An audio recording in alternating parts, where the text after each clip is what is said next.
Hey everyone, hopefully this shot doesn't feel too weirdly close or anything like that. It's only going to be on here for a moment. We just got a box from Canada from the importer, who is one of your fellow supporters of My Life in Gaming. And he has graciously donated a few things to the show in the past. And when he saw the recent video log that we did showing my wall of boxes, he said, hey, I've got a few extra boxes I don't need in my closet. Do you mind if I send you a few things, maybe a few extra goodies? I said, sure. Just picked it up from the post office, and I don't know why I didn't think to shoot an unboxing of it. But there was some fun stuff in there, so I thought it might be entertaining for a few of you to see as well. So let's kind of take a recap of what was in it. All right, so first up, we've got a box, just a box, for the Sega Saturn 3D controller, the Japanese version with the Nights into Dreams branding on it. I've actually never used this controller before, but I did play Nights last year, and I liked it a lot more than I thought I would, to be honest. I kind of expected it to be a game like if you got it back in the day and you were a kid and you had all this time in the world to learn the game and really, do a lot of time trials and stuff. It would be a lot more fun. And it did take some, time to learn and get into, but I got into it a lot more than I thought I would. It is actually a pretty fun game. And I only played through one of the character paths. So, maybe someday. I've never heard particularly good things about the 3D controller, but, maybe someday I'll pick one up and maybe play the other character in Nights. We'll see. Also, a Genesis 6-button controller box, just a box. And, let's see, this looks like it was bought in French Canada. I apologize greatly. I cannot pronounce words properly in French very well, but it's 6-button Sega. I have never really gotten into the 6-button controller, to be honest. I've always been a 3-button controller guy. But the M30 controller from 8-Bit Do has definitely kind of become my new default Sega controller, which obviously is modeled more after this, but I just haven't played very many games, even on the Saturn, that really use the X, Y, and Z buttons very much. Like Panzer Dragoon, for example, it just like changes the distance from the camera, and I would just like hit the X button once at the beginning of every level to make it zoom out as much as possible, because that's how I preferred. And then I didn't need to hit the buttons again. By the way, a friend pointed this out, and I don't know if I should be embarrassed for having not realized this sooner. This was a revelation for him as well. But if you cover the Z and the C buttons, you've got this A, B, X, Y diamond, which is, it's kind of obvious, but that's what went on to the Dreamcast. And that's what went on to the Xbox. So we have Sega, the Sega 6-button controller, to thank for Xbox and Nintendo having confusingly different swapped ABXY placements, and speaking of which, it actually sent us 2 Dreamcast controller boxes, which is nice. I do like the sort of the multicolor contrast. I forget if some of the Dreamcast system boxes had sort of maybe similar imagery. Got the same sort of color tones on a VMU. A lot of people don't like the Dreamcast controller very much. I've always been okay with it. I feel like the D-pad is a little funky.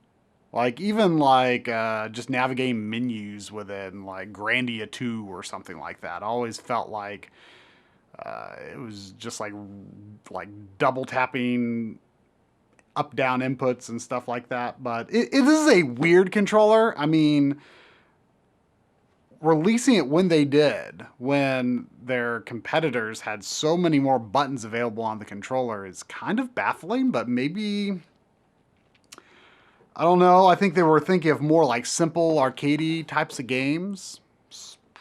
I don't know. Definitely a strange decision, but you know, I don't hate the Dreamcast controller as much as some people seem to. One more thing related to controllers that the importer sent us was a Hyperkin Pro Cube wireless controller for Wii U, which this one actually did have the controller in the box. You know, it doesn't feel that bad, actually. The D-pad kind of has sharp corners, and the triggers aren't too bad. I think I have expressed my preference for button triggers over analog triggers before. These are really clicky, though, the regular L and R. You know, I don't know how this controller would, it doesn't feel like very heavy, so there must not be any rumble mechanism. But definitely something worth trying out. I mean, I've only got one Wii U Pro controller, so this could be a handy extra thing to have. Oh, I just realized it's got clicky sticks too. It really does not feel that bad. I mean, I guess it could be used as a full-fledged Wii U Pro controller because it's got enough buttons. So that's actually pretty neat. Actually, it might be kind of cool for like, well, I was going to say Game Boy Advance games, but then you don't have like a good D-pad. But, you know, pretty neat. So that's it for the like controller boxes. Here's another box he sent. With these PlayStation button icon lights. And I was like, oh, that's cool. And oh, that's also kind of heavy. And it actually was in the box. And I'm really excited about this. You know, it is an official PlayStation license thing. I've got sort of these wood grain blocks that have like Nintendo and Sega logos. I don't really have anything quite equivalent to like represent like the Sony section of my collection or something like that. And it, you know, it lights up. I haven't plugged it up yet, but even if it's not lit up, like it's pretty cool looking. It's pretty cool. I really appreciate this. This was kind of interesting. I would be curious on his own backstory for where these come from. And here, one of these was actually in a box. Game controller super converters. PS2 to PS3/PS4 controller adapter. I didn't realize this was like marketed as being for connecting a PS2 controller to PS3 or PS4. But yeah, these are, with the exception of this one, which is a PS2 to GameCube controller adapter, which I've got one or two of these that look different, totally different from this. Then the rest of these, I mean, there's quite a variety. I'm sure some people may some of you might even own a few of these. This one kind of looks like it's targeted toward Xbox 360. So maybe that's why he bought them. He liked using Xbox. I can understand, like I was saying, you know. Hey, Sega, why did you screw up the ABXY order, and Microsoft, why did you continue that, right? So I can understand wanting to play Xbox games with a PlayStation controller. It's got like a wheel pad toggle. I guess you could use a driving controller. Oh yeah, this has like a Xbox, or no, does Xbox use that same? Well, it does say Xbox 360 converter on the bottom, so there you go. I'm familiar with this input from like the bottom of the DualShock 4, but I can't remember. I assume Xbox 360 has it too. It's not, I don't use like headsets and crap, so I don't really think about it much. But yeah, this is definitely more in like the Xbox 360 stylings. And then there's just a few other adapters, USB. This is also kind of in that very similar USB style. PS2. Oh, this is also, it's still the same style, so it's interesting. There's so many similar but different things. And then this one has 2 controller ports. So these could probably be used on PC too as well, I am guessing. So that's cool. We always like playing around with controller adapters, and they're just good things to have on hand. Speaking of controllers, one last kind of controller thing. This is unopened. It looks to be a Japanese. I'm pretty sure that's, yeah, buffalo.jp. This is like the same as the Buffalo Router company, I wonder? If so, I didn't know they were a Japanese company, or maybe they're not. This is actually kind of interesting. I wonder how it feels. It looks like it's never been opened, I assume. But yeah, it's got like, the 6, it's like a PlayStation controller, but with 6 face buttons. So that's kind of interesting. I could see this being like a good controller for MAME or something like that. I've actually been playing some Smash TV on MAME with a friend lately. This could actually be a really good, even though you don't really need buttons for Smash TV, I could definitely see this being a good MAME controller. So that's interesting. Is it Bluetooth or? Oh, it's USB. This could also be a good, if it feels good, it could be a good, I just got a Mister. Well, that's interesting. That's interesting. Here's a few things. I don't know exactly what games some of them are associated with. Some limited run game trading cards. I've got a binder with that's actually about to run out of space. So I need to get another. With Bastion. I don't know what this is. I don't know if it's like, is that like a whole new world? No, the number is way further back, so it can't be. I don't know what this is. I might split these with Coury. Then Cosmic Star Heroine, which I have not played yet, but I do have. And this, I'm not sure what that is. I do not know.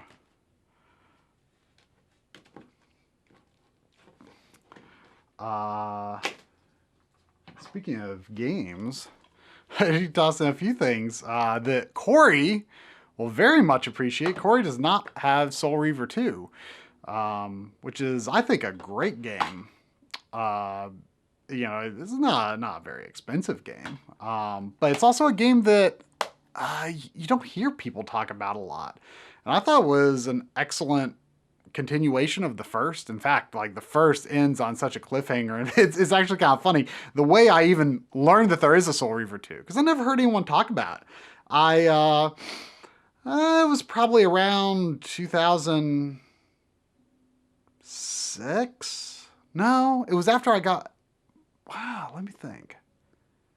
I don't remember. It was 2006, 2008. In that range, probably, that I played the first. I played through the first Soul Reaver. A friend had it back in the day, and I always thought it looked really cool, but I never bought it until much later. And I had no clue until I beat the game. I'm like, well, that's not an ending at all. And I looked it up, and I'm like, oh, there is a Soul Reaver 2. And I think it's really good. It's more or less more of the same, but it's just a straight up continuation, more or less conclude the story, I think. To be honest, I don't really remember where the story went. But it's, it's good. Recommend it. And then this is Phantasy Star, what would you call that? Is it Portable Infinite? Phantasy Star Portable Infinity 2, which Coury actually does not have, and this is sealed. So Coury will, as you well know, is a huge Phantasy Star and PSO fan. He will hugely appreciate this. Some interesting cases over here. First of all, some Game Gear cases, which I'm always on the lookout for. They're a little harder to find than Game Boy cases. And yeah, I actually bought some Game Gear games the other day, and I always asked, do you have Game Gear cases? And luckily they did. They just gave me one for free. I still need a Game Gear though. I don't have a Game Gear yet, but I've bought 10 games for it so far. More, in some ways, more than I thought I would get. I have enjoyed taking a look at the library. Now I just need that. I need a consoleized system to play them. And some colored, obviously, I'm sure these are unofficial Game Boy cases, but I'm actually rather impressed. I mean, obviously they wouldn't be consistent with the other cases on my shelf, but they feel surprisingly close. The open and close feels a little harder, but these are actually pretty neat. Pretty cool. In addition to some, I haven't seen these before. These are 3DS, like, looks like they would hold a ton of games. I mean, obviously I keep all mine in the boxes. I don't even know how like loose 3DS games happen. Like, who would throw that case away? I mean, it must be kids, but I just don't understand. But these, you know, if you were traveling with a 3DS, I think these would, you know, these would be a pretty convenient way to hold and protect a lot of games. In addition to this, I'm going to throw this on my shelf just because it's cool. I'm sure I knew about this at one point, but certainly completely forgot. It's just a Club Nintendo reward. It's like DS case sized, but it's for holding. Looks like 18 3DS games. So, yeah, I don't know if I'll ever travel with 18 3DS games again in my life, but it's a fun official Zelda thing to have on my shelf alongside my 3DS and DS games for sure. Wow, so I think that was it. That was the last thing. So, oh, wait, no, there was one more thing, which I thought this was kind of interesting. They both have the yellow tip. Appears to be the same size. So I'm sure these are both Genesis 2 adapters, unless one might have possibly been sold for like Model 3 or something. They do have the same model number though, MK2103. But they're different looking. Well, yeah, they're both a little different looking, I think, than the Model 2 Genesis power supplies that I already have. So that is interesting. And you know, I actually have a number of Genesis systems that use this type of adapter, so I've actually needed a few others of these. So maybe I'll keep one, and if Coury needs a spare, maybe I'll pass one along to him as well. So. Thanks again to the importer, and thank you all for your support as well, and thank you for watching. Hope it was somewhat entertaining, and we'll see ya.